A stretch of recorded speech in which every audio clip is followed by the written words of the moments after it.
It's time for 41 is the Mic, a weekly Chiefs podcast with Nick Jacobs of KSHB 41 and Matt Derrick of Chiefs Digest. 41 is the Mic starts now.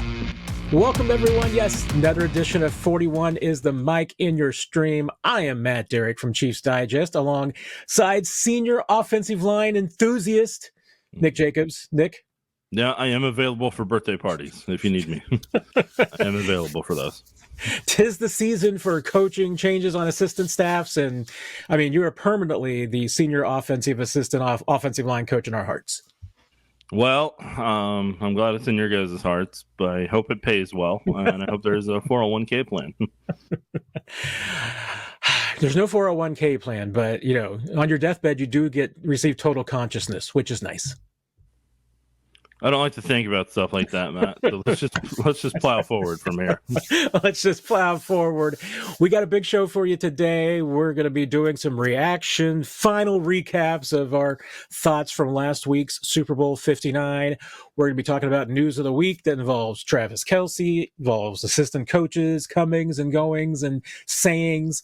And we'll wrap up talking about some of the team needs. Now that we're moving forward to 2025 and getting into the offseason, we'll be looking at where the Chiefs need to improve during free agency, the draft, and the weeks and months to come. But first, Nick, I mean, let's put the Super Bowl 59 to bed. You know, when we last spoke, it was in the hours after the game and kind of wrapping up. Now we've had a week to kind of digest what happened. What's your big picture thoughts on the game with a little bit more of a week's perspective? Yeah,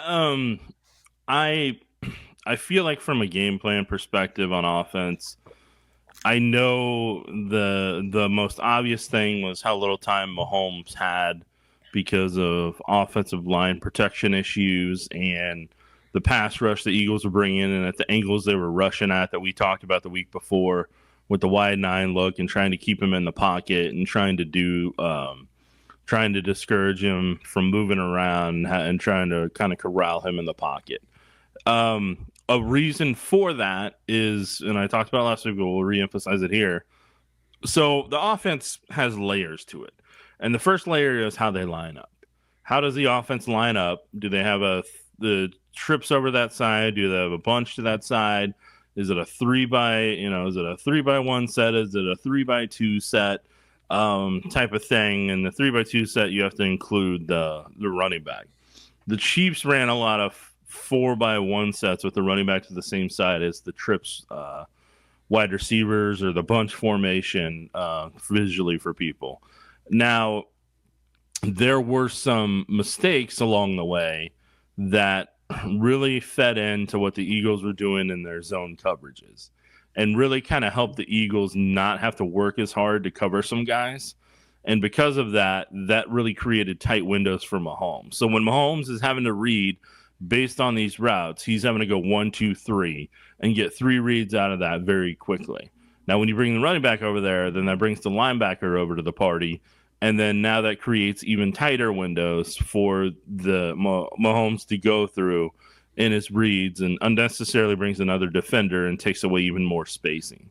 So from a spacing perspective, there was a lot of issues that the routes and their distribution didn't have kind of the freedom they would need for there to be clean windows for Mahomes to feel comfortable throwing through and for them to have the right amount of spacing and the time he had available from the offensive line.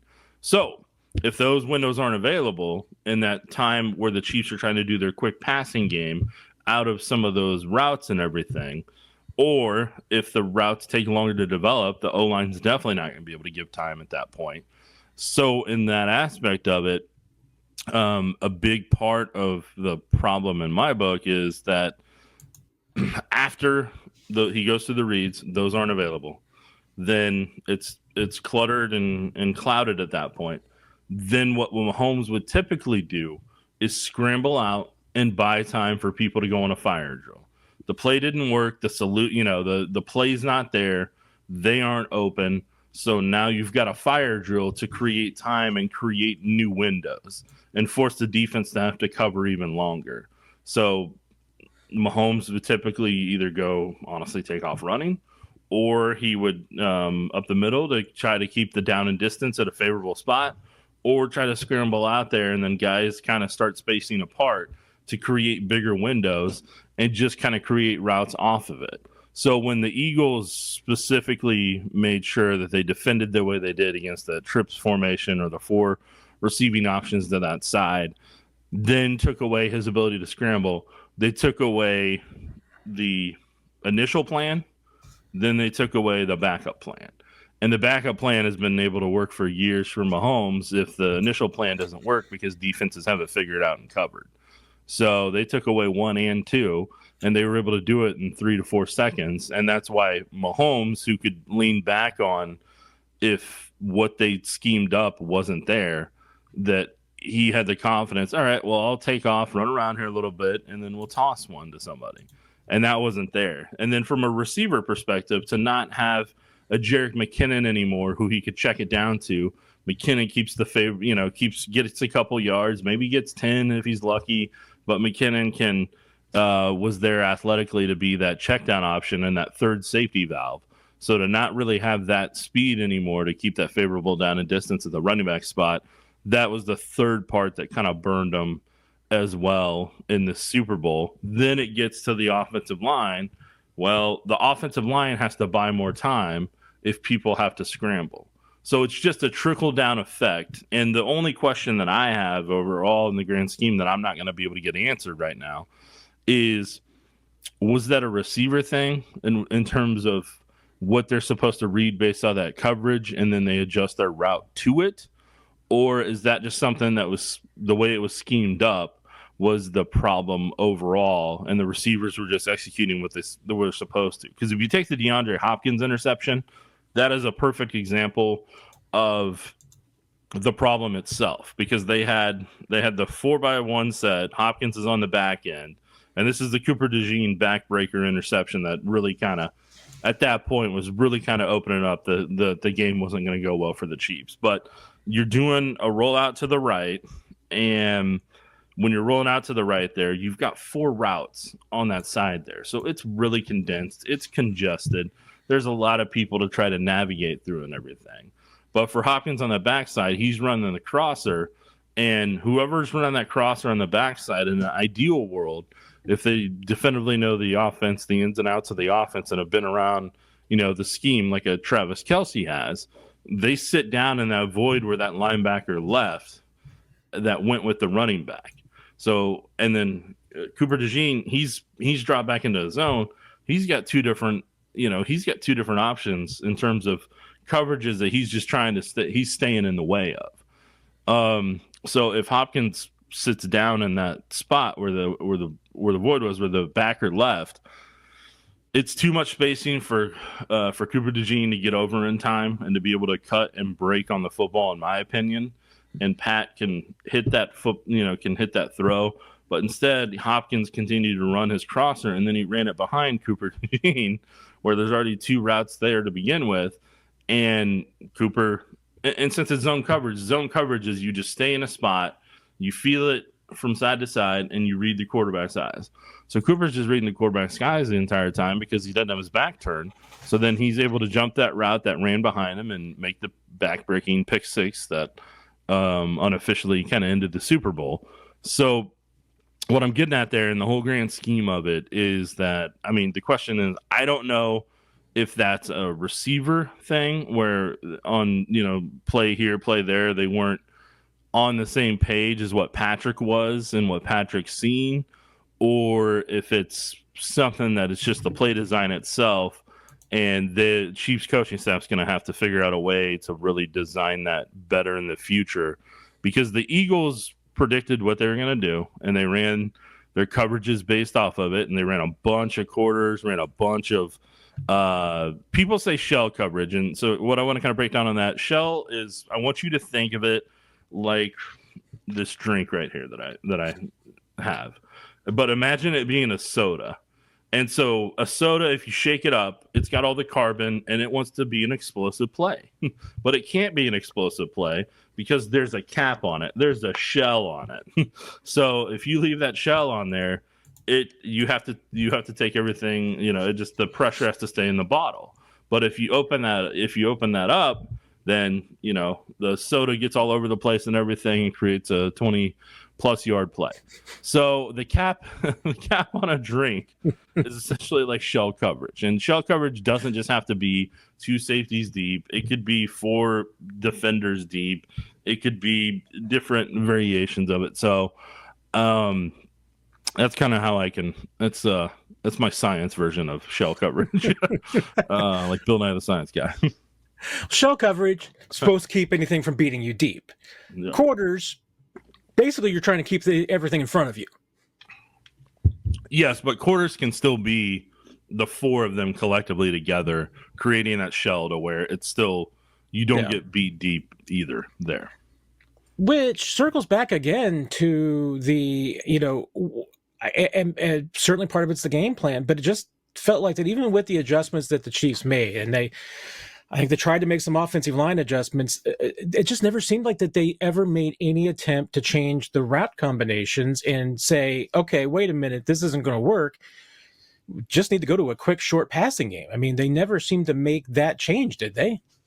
So I think some of those could have been potentially part of their short passing game if the routes are hitting correctly, if the combinations are hitting correctly, because you're still making the decision in 2.5 seconds or less if everything goes right. But with the way the zone coverage is and the way some of the spacing was, it took longer, and it was going to take longer. So, I mean, in terms of what we're thinking is the quick passing game, the ones that we saw were effective were the fake RPO to Juju or the quick passes out to Worthy on the side. So where it took no effort, you didn't really have to read anything. It's just the spacing was there at the line of scrimmage. You take it, boom, done. So kind of where I was getting at is like the route combinations past the line of scrimmage, where there may be a route in there that was meant to kind of be like a quick pass, but because of how the combinations were, it wasn't creating the window it needed to get it quickly.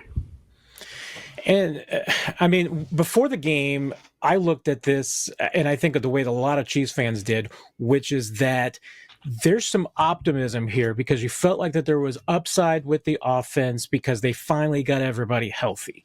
Now, the glass half empty view of that before the Super Bowl probably would have been, and maybe should have been, okay, you've got Xavier Worthy, who's been here all season, playing great. He's going to be your guy. You got Juju, who, you know what, if you want to do some complicated things and you want to do some complex route maneuvers here, only problem is that he missed all of installs. So, I mean, doesn't matter he was here 2 years ago. Doesn't matter that he's familiar with the offense a little bit. It doesn't matter he was here all season. He still wasn't there for installs, so he didn't pick up the way things that everybody else did. You also have DeAndre Hopkins, who wasn't here for anything for the most part. And, was still learning the offense. I mean, still didn't have everything in the book by the end of the season. He wasn't expected to. That was just unrealistic. And then you had Marquise Brown, who was here for installs, who was here for all of that, but didn't play at all during the regular season. I mean, when you break it down that way, you really have one receiver who was there for the entire time that could maybe grasp some of the things that they were trying to do in the Super Bowl. That was a rookie. So I don't know. I mean, there's some of it that just seems to me, especially the way you break it down, I hear to myself, wait a minute, Chiefs were trying to do a lot of complex things in the Super Bowl with maybe some receivers with their quarterback that maybe they just didn't have experience on the field enough to be able to pull all this off. Certainly possible. And like the bigger thing that the Chiefs are going to need to look at down the road in terms of quarterback receiver is what does it take for Mahomes and whoever the receiving group is to be on the same page? How do they get it to a point where they see things the same way? Part of that's just going to be over time. Like part of that's just going to be the receivers being here, like, Rashee Rice being here for 2 and 3 and 4 years and Worthy being here for 2 and 3 and 4 years. But then also continually developing receivers behind them who are a part of that mix, who may not need to be that on a down in, down out basis, but are a part of that mix that you can lean on when their time comes in the years behind them, if they let certain players walk in free agency or if they have to move on from certain players to kind of go from there. But yeah, the offensive line, like I said, they're going to take they're what's the most obvious part of it, but it's the processing right before it in that 2 to 3 seconds that really, I think, burn them a lot more than people realize. And on the other side of the ball, defensively, I mean, in the moment, I look at 40 points and I'm like, you really could have used your defense to maybe step up to get a couple of stops. There were a couple of penalties that defense would love to have back. Maybe a couple of them were questionable. You can debate that. But at the end of the day, I think the rest of the world would say the Chiefs got their calls during the season. I mean, I'm not into that whole thing, but okay, you want to say that. Looking back on it, I mean, I almost want to give this defense an A+, Nick. I mean, other than a couple of, like I said, penalties that really, really hurt them, and you could debate the penalties, Eagles only had 3 drives longer than 46 yards. There was, I think, 69, 54, and 50, touchdown, field goal, interception. I mean, you only give up 1 touchdown drive longer than 46 yards. Defense is doing its job. I mean, a big part of that was the offense giving the Eagles short fields. They had 1, obviously, defensive touchdown. Defense can't do anything about that. Gave them a 14-yard field for another touchdown. Can't do anything about that. I mean, that's hard to do as a defense when you're buried that deep. So I don't care. I don't care if they were on the field for 33 points. That didn't feel like a defense that gave up 33 points. I guess, yeah. I mean, look, they did good in run support and they held Saquon Barkley, absolutely shut him down. Shut down Barkley. They did that, but then Hurts made him pay for it, and Hurts was able to take off a handful of times and be the reason that those things happen. So that is where part of maybe things go differently if they have more D-line help down the road, and they can become overwhelming too, not necessarily from an Eagles perspective, but just an overall. It would help that Chiefs defense a lot to where, hey, they want to be able to get off on they want to be able to get off the field on third down. Well, you have a defensive line that forces that issue no matter what the coverage is behind them. So like that's kind of where that's one of my focuses for the offseason, which we will get into here in a little bit.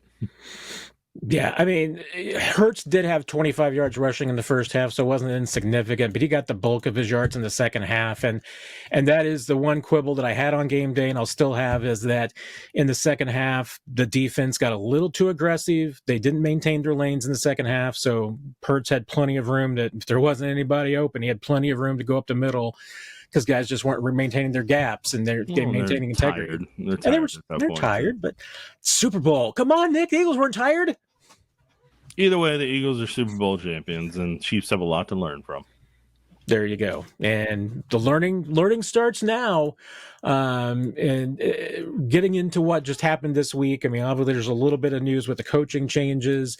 We knew Terry Braden was leaving. He's gone to be the defensive line coach for Nebraska. Great opportunity, great situation for him. Donald D'Alessio leaving for the Ravens. Another great opportunity for him to be able to move up. And now the Chiefs have 2, I'd say, new guys. One new guy, one familiar guy. Chris Orr, whose brother, I believe, is also with the Ravens, correct, Nick? Yeah, Zach Orr, the defense. Zach Orr is with the Ravens. So it was Chris Orr's coming in as defensive assistant, and former Chiefs linebackers coach Matt House coming back. He'll be a senior defensive assistant, bringing some familiarity back, for getting the group back together a little bit, Nick. Bringing back House into the SPAG system. Yeah, we'll see. We'll see what his role is and what they potentially have him do, and go from there. And we don't know what other changes there might be. I mean, this is typically the time when Andy Reid would be and his coaching staff coordinators would be talking to other potential candidates if there's any other changes to be made. Sometimes, Andy Reid has mentioned to us, I think he told us when he hired Ken Flagel, they brought him in on the defensive side, mentioned it at the Combine. Sometimes the Chiefs wait until well after the Combine before they just announce their entire coaching staff and if there's any title bumps or changes. Obviously, with Donald D'Alessio leaving, there's a safeties coach position available. There could be some promotions from within. I mean, right now, the Chiefs are basically even as far as departures and newcomers on the defensive side, so they don't have to make any more moves, but obviously other moves could be in the making. We'll see if we know them before the Combine or not. One coaching news of the week, Nick, that I did want to talk to you about is Joe Blameyer, during Super Bowl week, there was a lot of media availabilities, a lot of interviews. He had a conversation with a reporter from ESPN talking about the challenges of coaching Patrick Mahomes, and those remarks got a little bit of attention this week. Yeah. Yeah, I mean, I saw the article. It personally kind of stuck with me watching that Super Bowl and then kind of the aftermath of watching the coaches film a couple times during the week. And it's one of it. I mean, from this perspective for Blamer on it, look, I mean, we always want to hear the honest thoughts of a coach, and we want to hear what they're thinking. We don't necessarily want to hear coaches speak. And so it was refreshing to hear those thoughts and to kind of hear where he's at. But at the same time, the problem you're going to have is you're going to get burned for that. Because the thing for me, whenever I'm, it's a quote, but I don't know the other questions that were asked before it or after it, that maybe it's a continuation of a thought that he had. He had before, and it's kind of continuation of that line of question and answer thing that's going on at that point. So that's why I personally reserved any kind of necessarily overall judgment on it or kind of putting anything on Twitter of that nature, just because I wasn't there for that whole interview to know what was that a part of, and was that a line of questioning, or was that just that one question that was put in the article itself? And that's not knocking anybody. It's just like, I don't have all the puzzle pieces to be able to kind of be like, well, that's this or that's that. It's just, I think people are looking, I think the fan base is looking for answers, and I think they want to know why it happened, what happened. And that was a quote that people took to kind of justify what may have happened in the game. And so unfortunately, it is what it is on that front in terms of how that ended up going and reaction to it. But yeah, I mean, I don't know, at the end of the day with it, it's just part of it for me. It's just like, I wish I'd been there for the full conversation in terms of knowing what that whole thing was like, like us being in a press conference and being able to hear it all along the way, and how we're getting from point A to point B to point C of questioning versus just kind of, this is a part of, this is a bite from an article. It's just like me cutting a sound bite for my show. Whenever we do that, I set that up so the viewers hear the context of what the player was being asked, and I have a VO in front of it or a full screen in front of it to help show what the purpose was of what their answer is going to be and why it was being asked. So the viewer doesn't necessarily have to be a part of that press conference to know, okay, this is the question that was asked, and this is what the person who was being interviewed thought about it. Yeah, I mean, you don't know. I mean, because in the interview, in the quotes, he talked a little bit about that there's a fear of, missing out and not capitalizing on elements of Patrick Mahomes' prime. And you never know. I mean, the question could have been set up, with, hey, what, offense has had a great deal of success, but how do you feel about these kinds of things? So maybe the conversation it led to acknowledge certain facts in existence, but kind of led the coach in this situation, Joe Blamer, to talk about maybe some of the other aspects. Maybe he was only asked to talk about one psychological aspect of coaching Patrick Mahomes. You don't know. So I'm with you. I mean, you love to hear the truth. You love to hear the unvarnished side of things, unfiltered, and it was great to be able to see that peak. Yeah, I'm really torn on some of the reaction to it, especially some jumping up and down on Joe Blameyer. I'm not sure that he entirely, deserved that.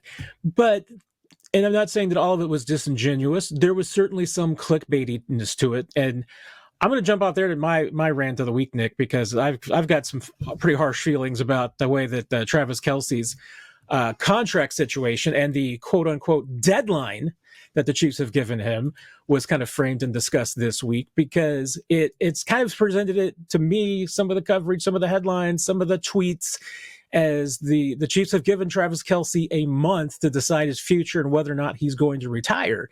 And the reality is far, far different from that.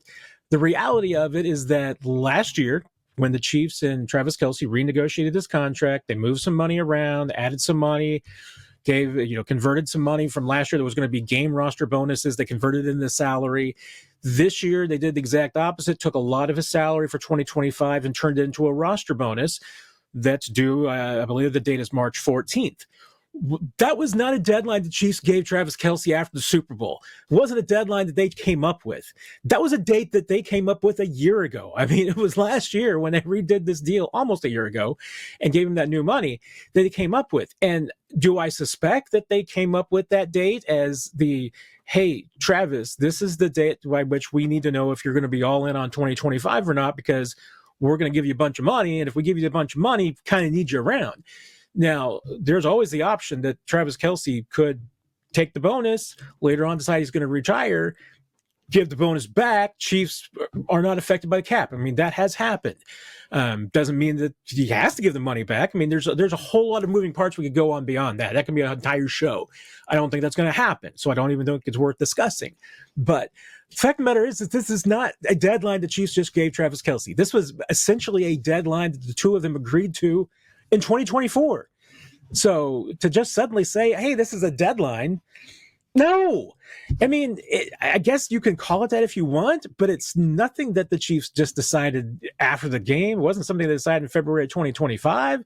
It was something that Travis, his agent, Brett Veach, all the powers that be decided almost a year ago.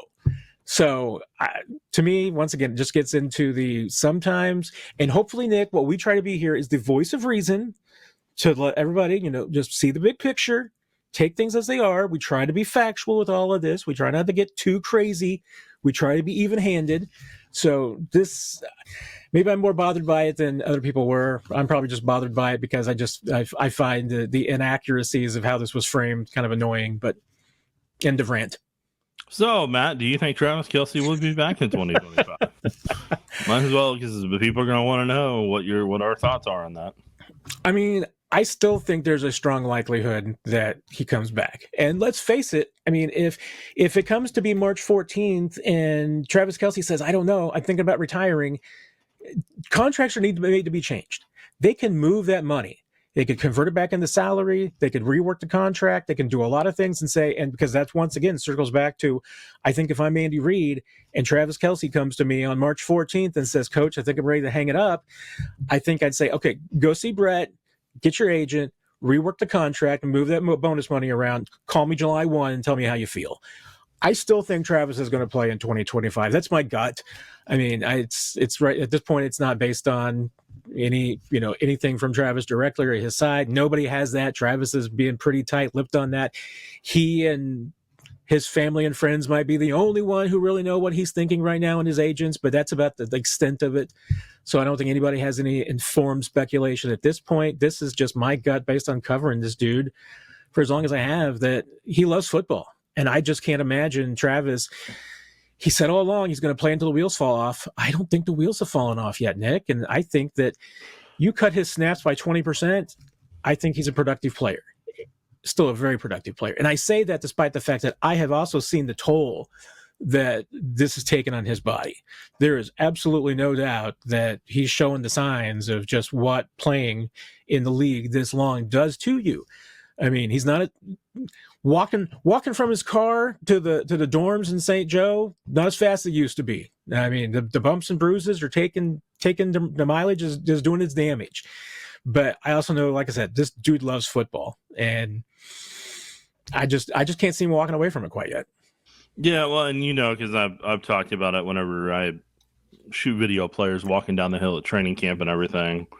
Like you see the effects of year after year for guys that stay on the roster, and like you could tell Travis's body was feeling training camp this year, and it felt it last year, and like I totally get it because I mean he's been in the league since 2013, so like that. No, that's a lot of wear and tear over time. It's a lot of snaps, and then having the postseason games on top of it has been a full NFL season itself. So I get from a physical perspective for Travis that it's been a long grind, man. And like there's a lot he's got to do just to get his body to be able to perform at its best and be able to feel at a certain level, to go out and perform at a certain level. And even then that may not be at the same level it was a couple years ago, just because that's how being in the league that long works.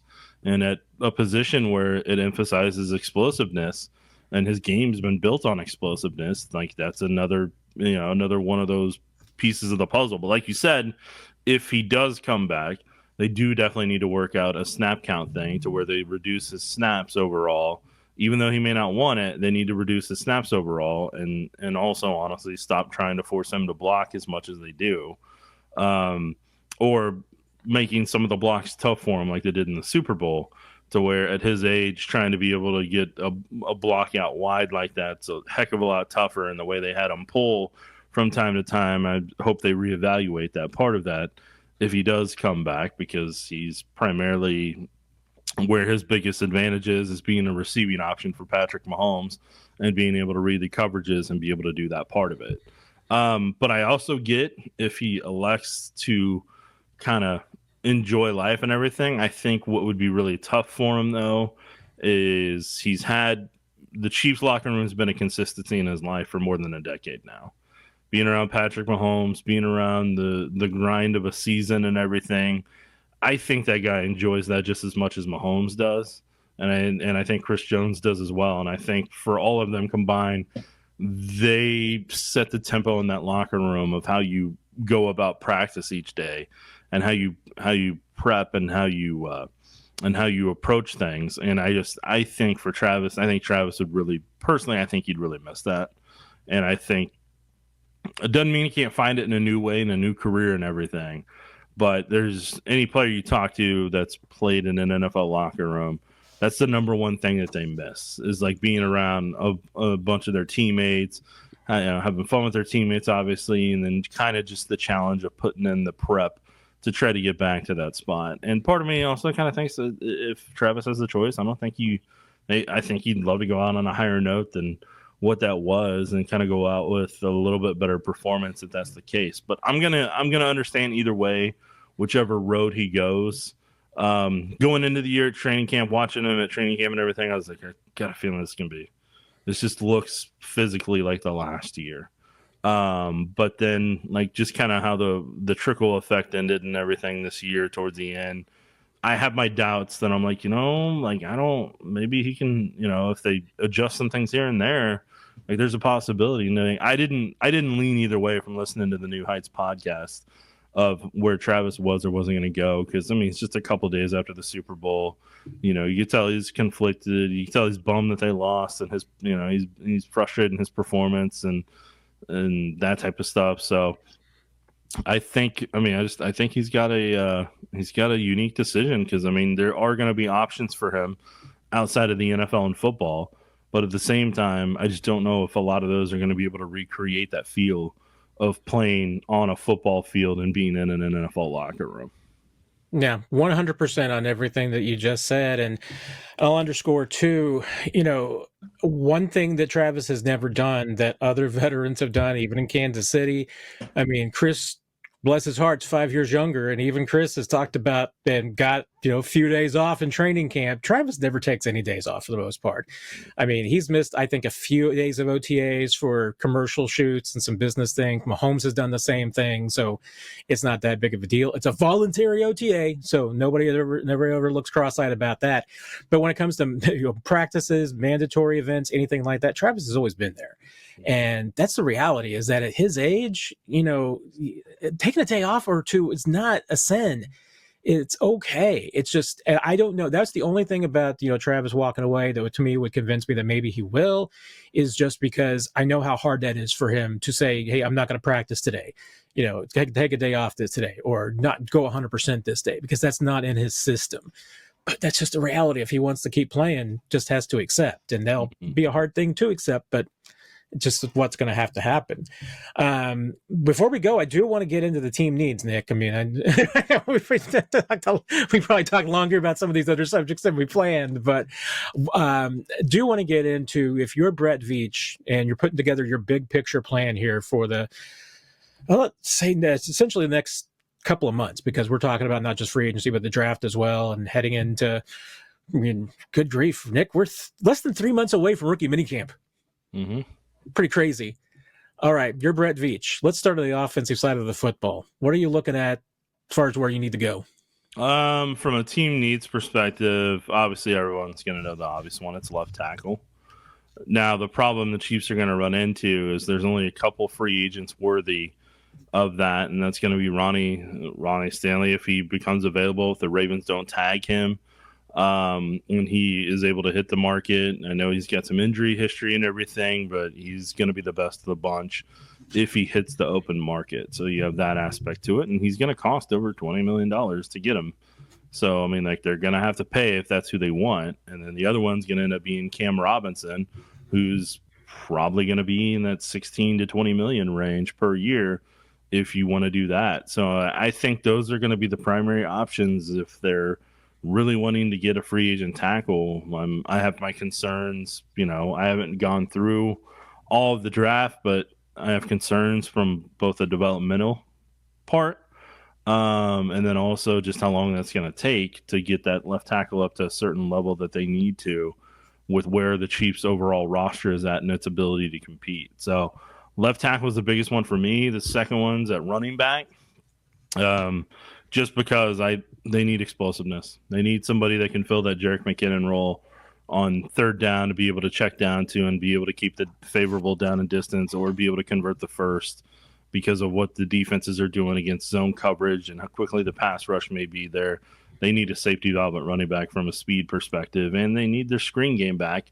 And they can't do that if they don't have an athlete at the level of Damian Williams, Jamal Charles, or Jerick McKinnon style. And I know those are three different styles in terms of, you know, where they were at athletic ability, with Jamal being at the top, but Jerick was pretty close to him, and then Damian was in that ballpark as well in terms of explosiveness. So again, different styles. So people are going to hear Jamal Charles and say, no, those two are not like him in any way, shape, or form. I'm talking about an explosive role. I'm not talking about everything to a T being the same. So let's get that clear whenever I see the comment section down the road here. I can already tell. But I do think they need an infusion of speed at running back. Like, that was something that was missing throughout the year. And then finally, the only other piece that I would really want to see in the offense is they continually need to add receivers. Always draft a receiver. Always draft a receiver every year. I don't care what round it is, but always draft one. So you have one that you're developing. And because here's the secret, in my opinion. The Chiefs, with as late as they're going to continually be drafting, if they continue to win and have the success they do, receivers are going to be the premium of what they're going to be able to trade when they hit that fourth year. That's kind of the new thing, since the Chiefs really haven't developed quarterbacks in the way Andy did to turn them into draft picks. Right now, receivers may be the way that they continually develop a guy.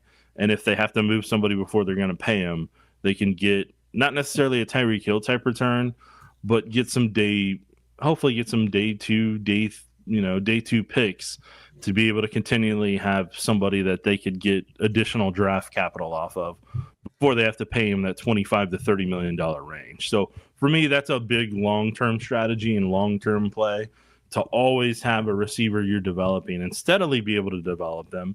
So if you do need to make a trade for more draft capital, you have a receiver worthy of that if you need to. And that's not me saying worthy himself. It's just a pure coincidence, and I apologize on that. I'm going to star, underline, and circle wide receiver, because I'm going to give you a quick list of all of the players who are currently under contract for the Chiefs for 2025 at receiver.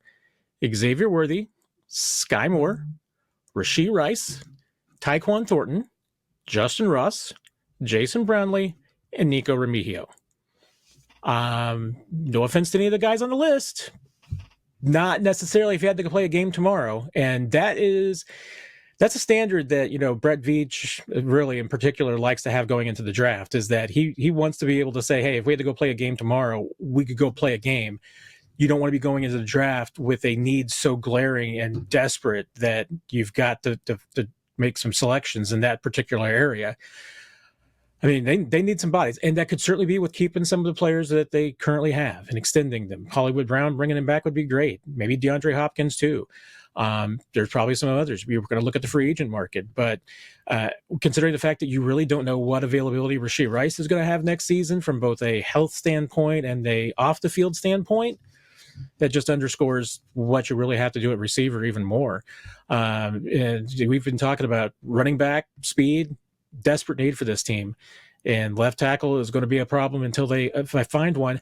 Hey, even though they've got some decisions to make at guard, and Trey Smith, Joe Tooney's futures are amongst them, the Chiefs at least have some young talent there, that they're developing, that I think you feel okay with. I mean, hey, if you had to start next year with Mike Caliendo and Hunter Norz at guard, would it be the worst case scenario? I don't think so, because I think if that's the case, then that means you probably have addressed left tackle. So your mileage may vary, Nick. It will. Let's go over to the defensive side, because the defense has been good, and last year they only lost one starter. There's potential of losing more than one starter this year. Yeah, I mean, for me personally, like defensive tackle, I really want to see them emphasize that a great deal, more so draft wise. Draft guys that you can develop. You need an heir apparent for Chris down the road here.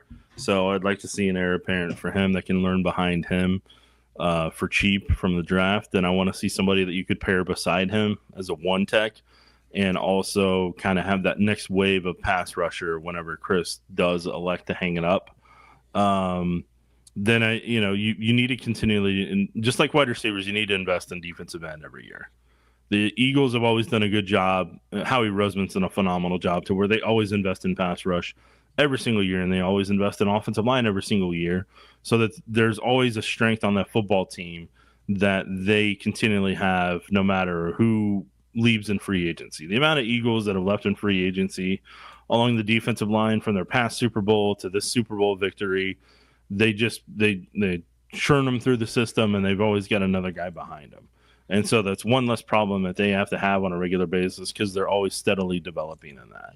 So defensive line, if I'm in their shoes, I'm wanting to see 2 defensive tackles and a defensive end at minimum, because down the road, you're going to have to figure out with Karlaftis what you're going to do on that front.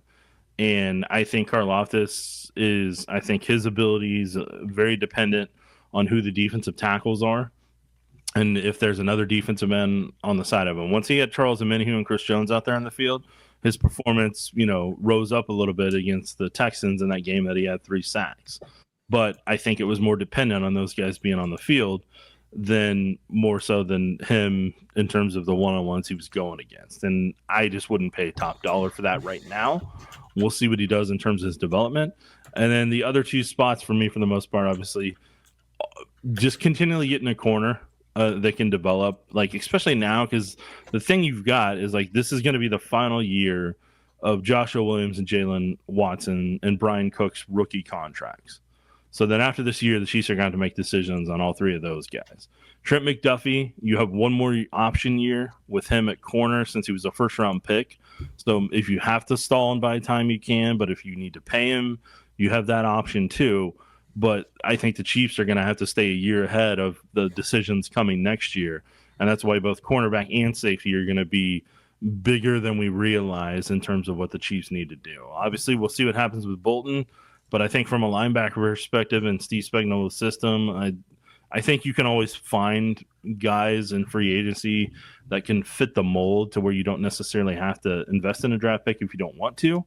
But yeah, I'd say for the most part, the ones I previously mentioned, I think those are the ones where you got to hit the most on both sides of the ball. Yeah, I don't think there's any doubt, like you talked about with numbers on the defensive line, at least 3 additions between free agency and the draft of, significant, I mean, if not starting level, then certainly, rotational level pieces. Defensive tackle, I mean, behind Chris Jones, once again, just like receiver, they've got 2 defensive tackles signed on the 90 right now.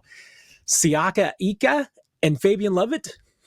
So, yeah, you need some depth there. Not even like you said. I mean, because you don't have a Tershawn Wharton signed, you don't have a Mike Pennell, you don't have Derrick Nottie.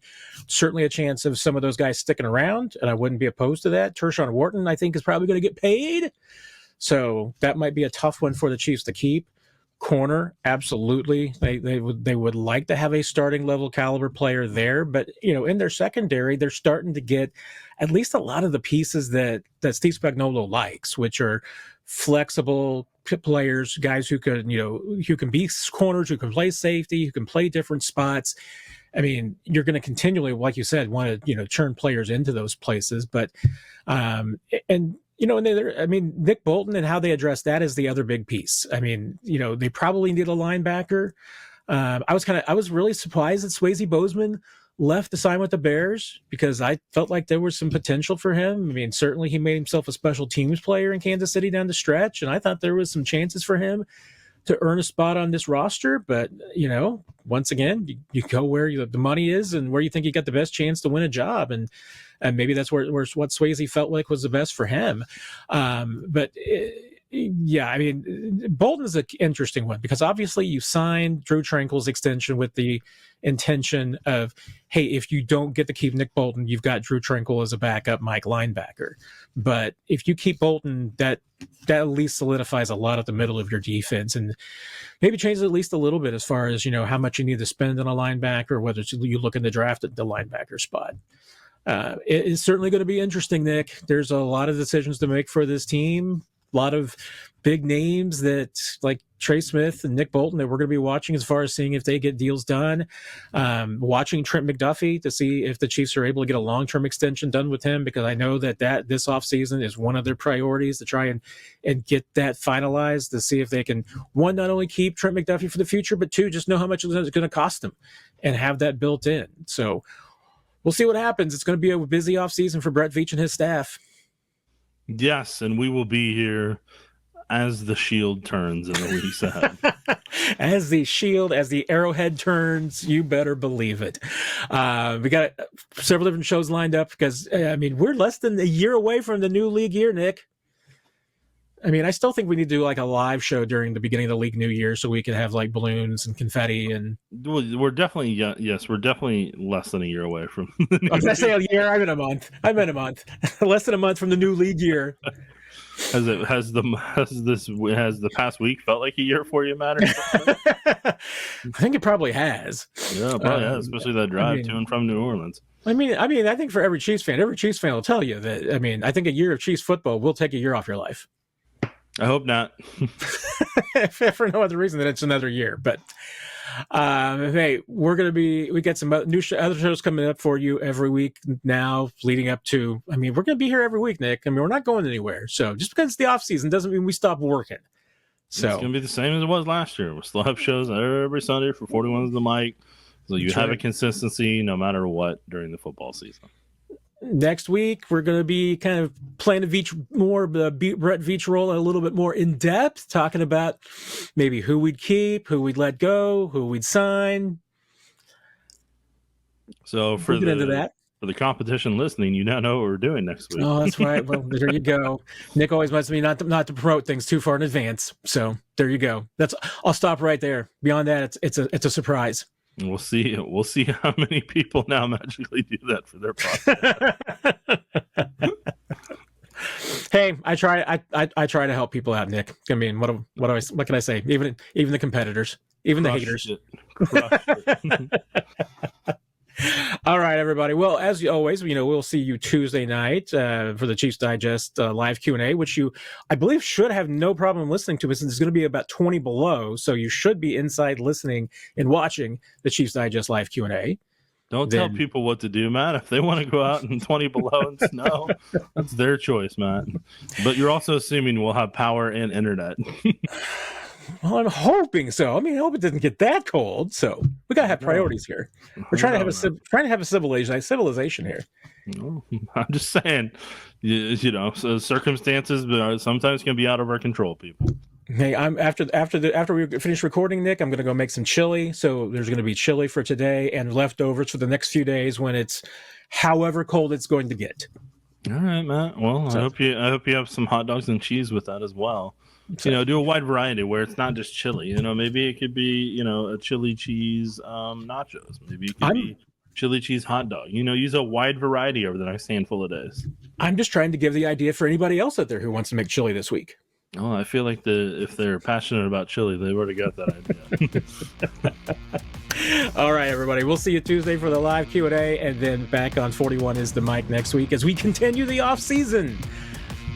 As the shield turns. You've been listening to 41 is the mic, presented by KSHB 41, your home of the Chiefs and Chiefs Digest.